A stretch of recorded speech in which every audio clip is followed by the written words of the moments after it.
Pada pertemuan kali ini kita akan membahas mengenai statika, di mana statika ini merupakan bagian dari ilmu mekanika rekayasa.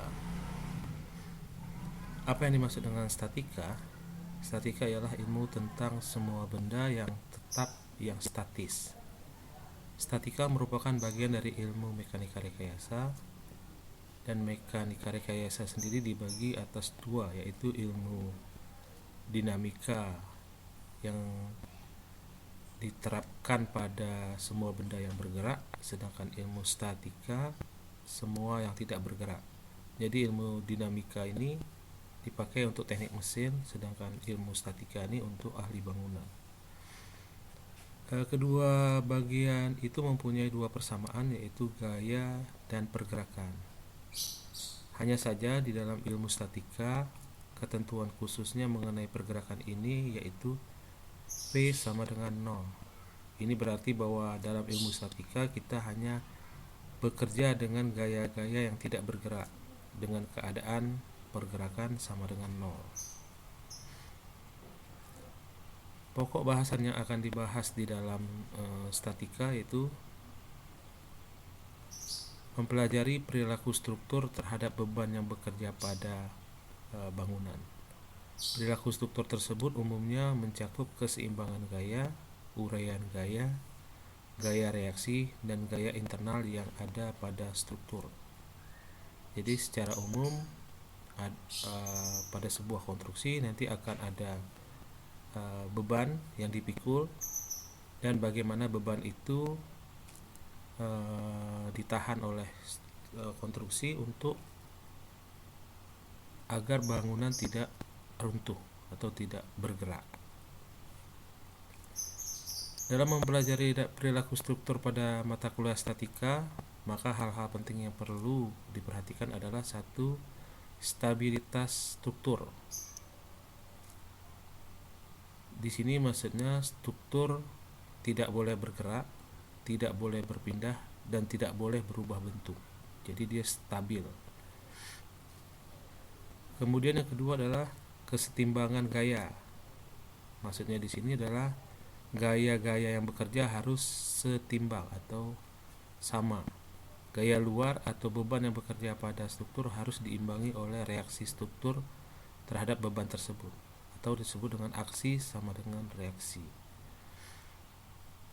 Bila aksi lebih besar dari reaksi, maka keadaan tidak akan seimbang atau runtuh.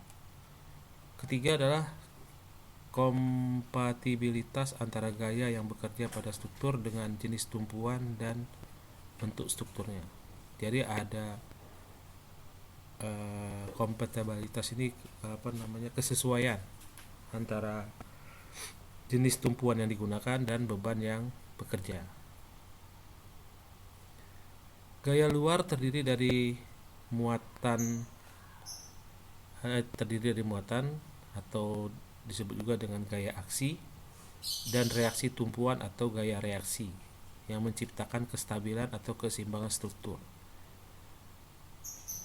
Muatan yang membebani suatu struktur akan dirambatkan oleh konstruksi ke dalam tanah atau diteruskan. Ya, dari beban bangunan nanti diterima oleh balok akan diteruskan ke kolom, dan kolom akan meneruskan beban itu ke pondasi. Dari pondasi baru gaya-gaya tersebut dipindahkan ke tanah. Nah, sekarang kita akan coba bicarakan dulu apa itu muatan. Muatan adalah beban yang bekerja pada suatu struktur, dapat berupa beban hidup manusia, beban kendaraan, beban angin, beban gempa, beban hidrolis, dan beban aktif tanah. Di sini adalah misalnya kalau beban hidup manusia itu terkait dengan pemakaian bangunan. Bangunan untuk perkantoran bebannya akan berbeda dengan bangunan untuk pasar atau bangunan untuk aktivitas yang lainnya. Sedangkan untuk beban angin ini tergantung daerahnya, karena tekanan angin setiap daerah akan beda tergantung posisi dari daerah tersebut. Contohnya Aceh anginnya sangat kuat karena kita berhadapan dengan samudera yang luas. Kemudian beban gempa juga begitu, dia akan berbeda-beda untuk tiap daerah tergantung dari kondisi lapisan tanahnya. Berikutnya adalah muatan yang bekerja pada struktur secara umum dibagi menjadi dua, yaitu muatan tetap dan muatan sementara. Muatan tetap ini berarti beban itu akan ada terus selama pemakaian bangunan. Sedangkan muatan sementara, beban itu bisa berubah-ubah. Sekali ada, sekali tidak ada. Sedangkan muatan tetap bekerja sepanjang umur struktur. Beban ini juga dikenal sebagai beban mati atau berat mati struktur. Sebagai contoh, berat mati struktur dari beton adalah 2400 kN per meter kubik, ya, atau sekitar 2,4 ton. Ya. Berat mati struktur pada baja adalah 7,200 kN per meter kubik. Berat mati struktur kayu adalah 960 kN per meter kubik. Berat tegel di atas lantai adalah 75 kN per meter persegi. Nah, itu adalah contoh-contoh dari beban tetap. Muatan sementara bekerja tidak tetap pada struktur. Muatan ini juga dikenal sebagai muatan tidak tetap, atau yaitu muatan hidup seperti muatan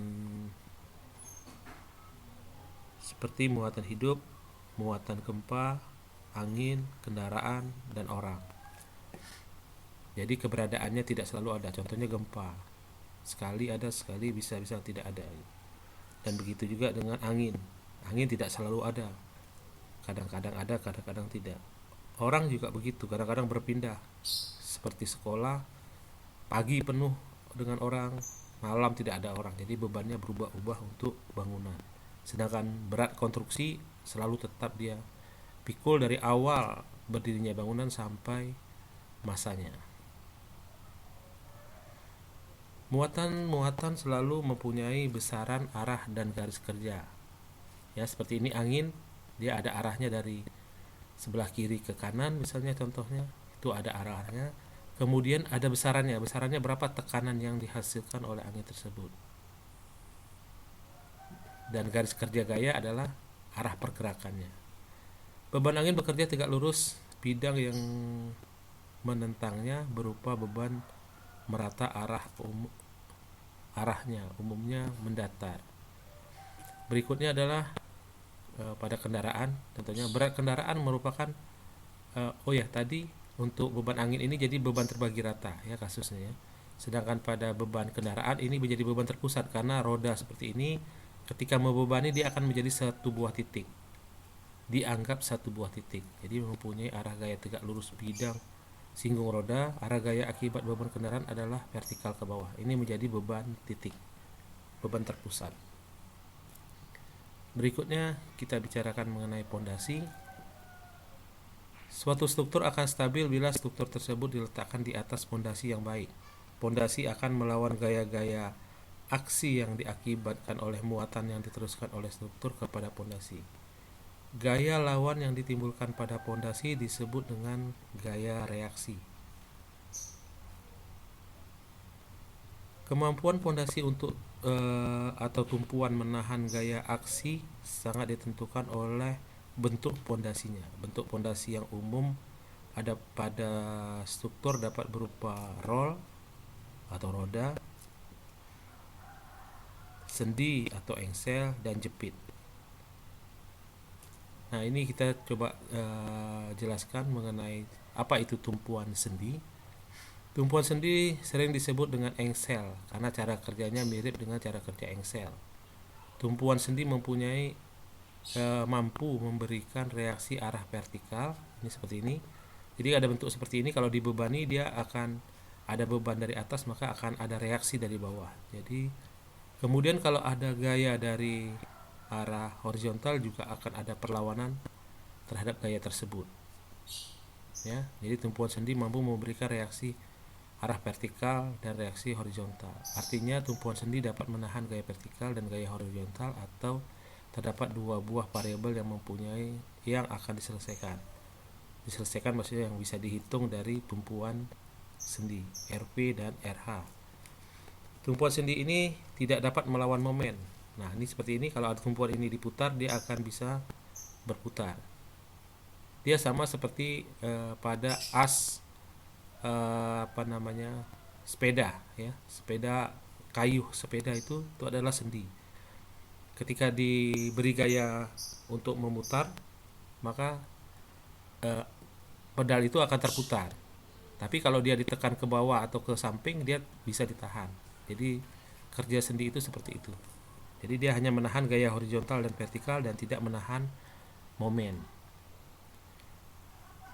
Nah, ini contoh aplikasinya. Ini gambar sendi, dia ada rodanya, ada roda seperti ini atau bulatannya. Jadi bergeraknya dia bisa bergerak berputar.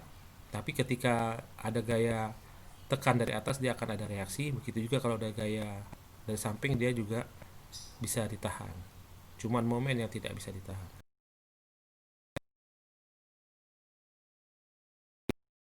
Sedangkan ini pada bangunan tradisional.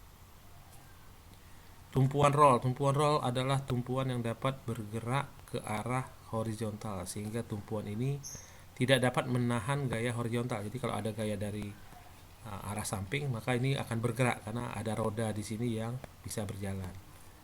Jadi pada roll ini reaksi horizontal tidak ada, nol. Dia hanya mampu menahan gaya vertikal. Jadi kalau ada gaya tekan dari atas, reaksi bisa ditahan. Jadi maka gambar simbolnya seperti ini. Ini simbol rollnya. Ini ada rodanya, ya agak lupa. Reaksinya adalah hanya vertikal, gaya vertikal, tidak gaya horizontal dan tidak juga momen. Karena kalau momen dia ikut berputar. Nah, contoh roll adalah seperti ini. Jadi kalau ada beban ini bisa ditahan oleh lantai. Tapi kalau ada gaya dari samping, ini akan terus bergerak, berpindah. Jadi tidak ada reaksi. Jadi ada aksi dari kiri didorong, tidak ada reaksi dari kanan yang menahannya. Sehingga konstruksi seperti ini akan berpindah tempat. Nah, berikutnya adalah tumpuan jepit. Tumpuan jepit merupakan balok yang terjepit pada tiang kolom seperti diperlihatkan pada gambar di bawah ini, di mana pada tumpuan ini mampu memberikan reaksi terhadap gaya vertikal, gaya horizontal maupun momen. Nah, jadi seperti ini ada balok yang terjepit tembok atau kolom, maka kalau diberi gaya vertikal maka akan ada reaksi vertikalnya terhadap gaya vertikal. Kalau dia ada beri gaya horizontal tarik, maka dia pun akan ada perlawanan ke arah horizontal. Dan begitu juga dengan momen. Jika dia diberi gaya momen adalah gaya ada jarak, maka bangunan ini tidak akan bergerak. Jadi dia mampu menahan momen. Jadi untuk tumpuan jepit ini ada 3 gaya yang bisa timbul di tumpuan jepit, yaitu momen, gaya horizontal dan vertikal. Lain halnya dengan tadi roll. Kalau roll hanya gaya vertikal saja dan sendi hanya gaya vertikal dan horizontal tanpa ada momen. Nah, ini adalah contoh aplikasi bagian struktur tumpuan jepit. Ya, dia menyatu dan kaku. Dan bangunan setinggi ini ke bawahnya berarti ini juga termasuk dijepit oleh bumi, sehingga dia tidak jatuh. Nah, ini ilustrasi mengenai struktur. Struktur ialah himpunan elemen-elemen bahan untuk meneruskan beban-beban ke tanah dengan aman. Jadi sebuah pohon seperti ini, ya, ini ada tiang kalau bangunan, ini ada balok, dan ini adalah bebannya. Beban-beban ini akan disalurkan ke batang. Batang ini akan meneruskannya ke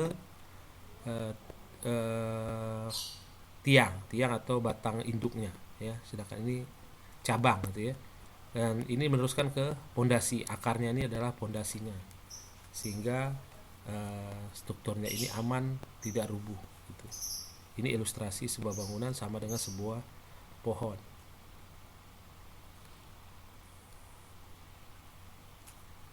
Berikutnya, jika beban lebih besar, kita memerlukan sesuatu struktur yang lebih kuat. Jadi kalau ada beban besar, ini kecil, ini besar, maka struktur di bawahnya harus lebih besar dari yang jangan terbalik.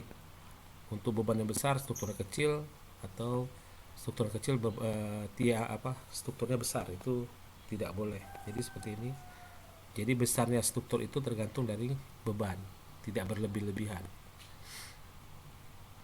Kemudian juga jika kita lihat bandingkan dengan bahan, itu bahan itu mempunyai kekuatan yang berbeda-beda. Jika bahannya lebih kuat, contohnya kayu dengan baja, tentu lebih kuat baja, maka kita memerlukan elemen struktur yang lebih kecil.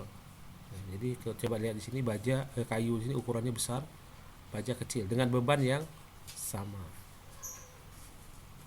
Terus berikutnya adalah struktur juga tergantung dari bentuk elemen yang harus digunakan menurut perilaku sifat bahannya. Contohnya adalah kabel. Kabel ini sifatnya adalah kuat menahan tarik, tapi tidak kuat menahan tekan. Jadi kalau dia ada kabel, kita luruskan, kita tekan, dia akan seperti ini, tergulung-gulung, ya, tidak bisa tahan. Nah, kalau dia baja profil atau balok kayu misalnya, ya, kalau diberi tekanan dia bisa kuat. Nah, jadi struktur kabel ini tidak bisa dipakai untuk struktur tekan, dia hanya untuk struktur tarik. Sedangkan batang monolit seperti ini bisa kayu, bisa besi, ya, profil, dia bisa menahan tekan dan tarik. Jadi sifat perilaku bahan itu juga harus diperhatikan dalam struktur. Berikutnya adalah ia tergantung dari bentuk sambungan. Nah, sambungan akan menentukan beban yang bisa ditahan. Contoh kasus seperti ini, jika kita buat konstruksi ada cantilever seperti ini, kita beri beban tapi sambungannya kita gunakan engsel atau sendi, maka otomatis balok ini akan terputar karena dia tidak bisa menahan momen, akan jatuh. Nah, maka yang betul adalah sambungan titik ini haruslah jepit, sehingga momen yang timbul akibat beban batu terhadap titik sambungan ini adalah bisa ditahan, karena sistem dari sambungan jepit adalah mampu menahan gaya horizontal, vertikal, dan momen, sedangkan sendi tidak. Jadi seperti ini. Jadi di situ perlu pemahaman bahwa sambungan itu harus disesuaikan dengan beban yang bekerja. Ia tergantung dari macam tumpuan yang dipakai. Ini maksudnya adalah kalau ada kasus seperti ini, tumpuannya roll, kalau diberi gaya tentu akan bergerak, akan jatuh. Nah, struktur tumpuan yang benar adalah harusnya tumpuannya adalah, kalau ini roll dengan roll, ini adalah sendi dengan roll. Jadi boleh satu roll, satu lagi sendi. Sendi ini yang menahan gaya horizontal. Kalau yang roll tidak bisa menahan horizontal, dia hanya menahan gaya vertikal. Struktur dalam keseimbangan. Hal ini terjadi ketika beban total yang bekerja diimbangi oleh reaksi pada tumpuan. Nah, ini gambaran misalnya ada beban, ya, ada dua beban 1 ton 1 ton, maka ini adalah reaksi yang menahan bebannya juga sama 1 ton, maka dia akan seimbang. Tapi jika bebannya ini 2 ton 2 ton sedangkan ini 1 ton, maka ini akan jatuh. Begitu juga jika reaksinya kita buat 2 ton bebannya 1 ton, maka ini akan naik ke atas. Jadi tidak setimbang atau tidak tetap, ya. Struktur juga harus stabil. Hal ini terjadi jika beban-beban yang bekerja menghasilkan perubahan bentuk atau deformasi yang tidak menyebabkan struktur runtuh. Jadi seperti ini. Kalau ada balok batang 3 batang yang disambung dengan sendi, maka ketika ada gaya horizontal maka dia akan berubah bentuk. Nah, struktur yang stabil tidak boleh seperti ini. Ini namanya struktur tidak stabil. Sedangkan bangunan tidak boleh berubah bentuk jika ada gaya yang bekerja. Struktur yang mempunyai kekakuan yang cukup, begitu juga bahwa deformasi tidak mempunyai struktur yang tak berguna. Maksudnya di sini adalah kita mendesain harus memberikan jangan sampai bentuk balok ini mengalami banyak perubahan. Ketika dibebani dia tidak melendut. Kalau terlampau melendut, tentu yang menggunakan bangunan akan menjadi tidak yakin. Bayangkan saja kalau kita berjalan di titian gantung, itu kan tidak nyaman, yang selalu bergerak karena modelnya perubahannya besar. Sedangkan seperti ini di beban yang besar dia tidak akan berubah, itu akan memberi rasa nyaman atau aman. Berikutnya adalah pengertian gaya ya. Gaya merupakan kekuatan yang dapat membuat benda dalam keadaan diam menjadi bergerak. Ini definisinya seperti itu. Jadi yang definisi gaya adalah kekuatan yang menyebabkan benda dalam keadaan diam dia menjadi bergerak, itu adalah gaya. Gaya biasanya dilambangkan sebagai besaran yang mempunyai arah. Jadi ada arahnya, mau ke kiri, ke kanan, ke atas, ke bawah ya. Itu ada arah. Dan digambarkan sebagai vektor. Vektor adalah besaran gaya yang mempunyai arah. Gaya bekerja sepanjang bidang jejak. Jadi seperti ini gaya ini ada jejak gaya, ini adalah arah kerja dari gaya. Disebut juga dengan garis kerja gaya. Titik tangkap dari sebuah gaya dapat dipindahkan sepanjang garis kerja gaya. Jadi kalau ada benda ditarik, ini benda ini akan bisa berpindah sepanjang garis kerja gaya.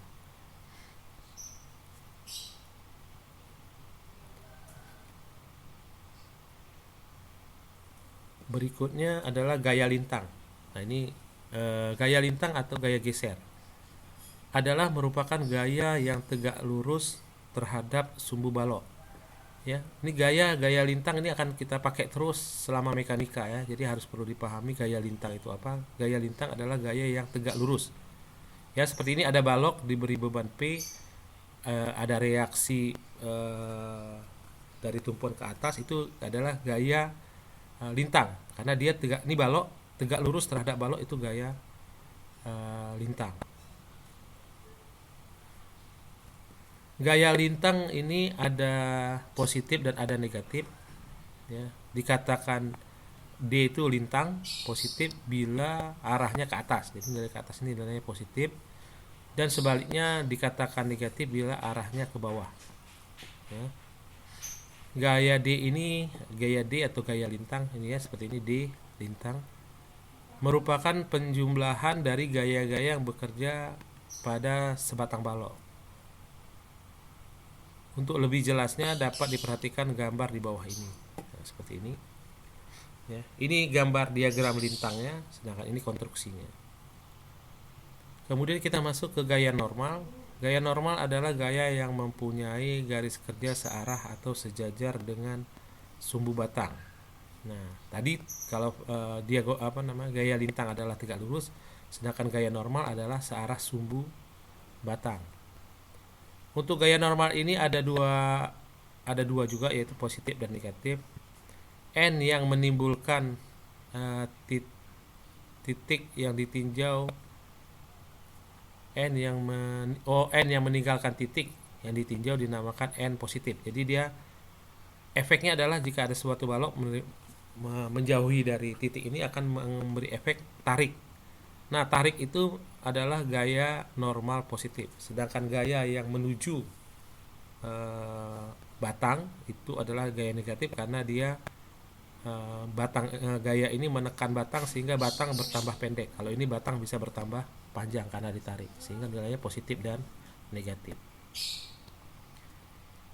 Dan berikutnya adalah pengertian dari momen. Momen terjadi apabila sebuah gaya bekerja mempunyai jarak tertentu dari titik yang akan menahan momen tersebut, dan besarnya momen tersebut adalah besarnya gaya dikalikan dengan jarak. Nah, ini yang harus kalian ingat semua. Definisi momen adalah besarnya gaya dikalikan dengan jarak.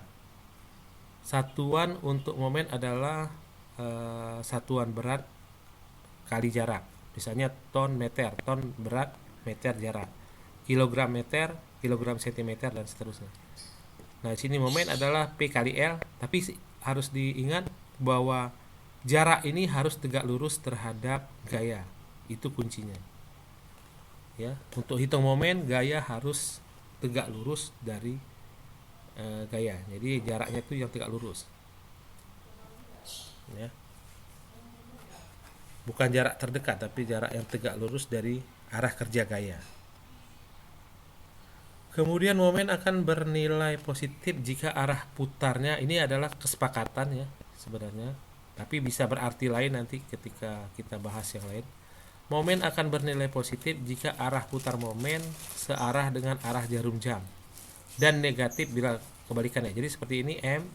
Kalau untuk P yang atas ini itu nilainya positif terhadap A, ya, itu. Dan P aksen ini adalah negatif momennya terhadap A. Jadi karena arahnya dia berputarnya berlawanan arah jarum jam, sedangkan ini searah. Yang searah itu nilainya positif. Momen pada titik A bertanda positif karena arah perputaran gaya P terhadap titik A berputar searah dengan arah jarum jam.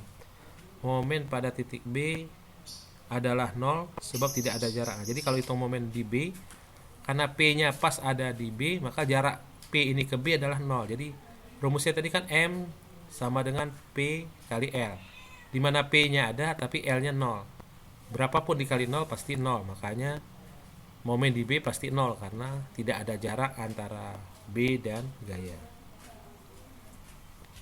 Nah, berikutnya kita lihat mengapa kita perlu belajar statistika. Ini adalah contoh bangunan yang gagal secara statika. Kenapa? Karena dia tidak mampu melawan gaya horizontal akibat gempa. Ini juga contoh gempa di Haiti, ya, rubuh satu bangunannya. Gempa Padang dan juga gempa Aceh tentunya yang lebih parah. Ini bangunan awal sebelum gempa, ketika gempa hancur, berarti ini struktur tidak stabil, ya. Ini bisa dianggap salah perhitungannya, atau kalau dia gempanya di luar dari prediksi bencana. Tapi jika gempanya misalnya gempa skala 7 skala Richter, bangunan ambruk, ini dianggap kegagalan perencanaan. Tapi misalnya gempanya sampai 9, itu 9,2, 9,3 runtuh, itu tidak dianggap kegagalan kesalahan perencanaan, tapi memang bencana alam. Karena kita tidak mungkin membuat bangunan yang tahan gempa sampai dengan 10, karena nanti strukturnya akan sangat besar dan mahal. Jadi kita hanya mendesain bangunan untuk ketahanan gempa sampai 9, sekitar itu. Karena tidak ekonomis jika membangun suatu bangunan yang betul-betul sangat tahan dalam berapapun gempa yang terjadi. Biayanya akan sangat besar dan tidak mungkin kita buat. Karena setiap bangunan juga ketika kita rancang, kita harus memperhatikan berapa dana yang tersedia. Nah, ini efek dari gempa terhadap jembatan, ini jalan kereta api, karena tanahnya yang bergerak. Apa yang dipelajari di statika? Ilmu statika ini mempelajari arah gaya dan perlawanan gayanya, ya, aksi dan reaksinya. Ya, ini seperti ini prinsipnya, saya lewatkan saja. Nah, nanti kita akan belajar ini menghitung beban-beban seperti ini pada pertemuan-pertemuan berikutnya. Ada sebuah beban, nanti akan ada gaya lintangnya dan bagaimana momennya. Ya, sampai di sini aja yang bisa saya sampaikan. Saya tutup dengan Assalamualaikum warahmatullahi wabarakatuh.